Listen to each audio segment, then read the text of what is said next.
आरेवाडी तालुका कवठेमंकाळ जिल्हा सांगली येथील श्री बिरोबा देवाची यात्रा सोमवारपासून सुरू. आमदार रोहित पाटील यांच्या अध्यक्षतेखाली प्रशासनाची बैठक संपन्न. आरेवाडी तालुका कवठेमंकाळ येथील लाखो भाविकांचे आराध्य दैवत असलेल्या श्री बिरोबा यात्रेच्या पार्श्वभूमीवर सर्व विभागांनी आणि यात्रा समितीने समन्वयाने काम करून यात्रा शांततेत व सुरळीतपणे पार पाडावे असे आवाहन आमदार रोहित पाटील यांनी केले. 23 ते 25 मार्च दरम्यान होणाऱ्या यात्रेनिमित्त तहसीलदार अर्चना कापसे यांच्या अध्यक्षतेखाली बिरोबा बनातील भक्तनिवास येथे नियोजन बैठक पार पडली.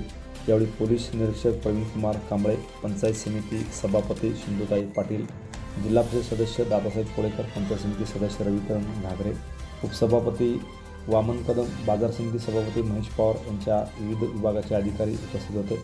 महाराष्ट्र, कर्नाटक व आंध्र प्रदेश आणि गोवा राज्यातील लाखो भाविकांचे श्रद्धास्थान असलेली यात्रा सोमवारपासून सुरू होणार असून दिनांक 25 हा मुख्य दिवस आहे.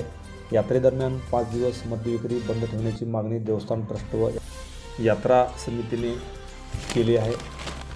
तसेच यात्रेमध्ये हुल्लडबाजी करणाऱ्यांना कठोर कारवाईचा इशारा पोलीस निरीक्षकांनी दिला. राजाराम कोळेकर यांनी स्वागत केले व प्रस्तावित केले. रमेश कोळेकर यांनी आभार मानले. यावेळी देवस्थान ट्रस्टचे पदाधिकारी, विविध विभागाचे अधिकारी, पुजारी, ग्रामस्थ, कर्मचारी मोठ्या संख्येने यावेळी खास करून उपस्थित होते.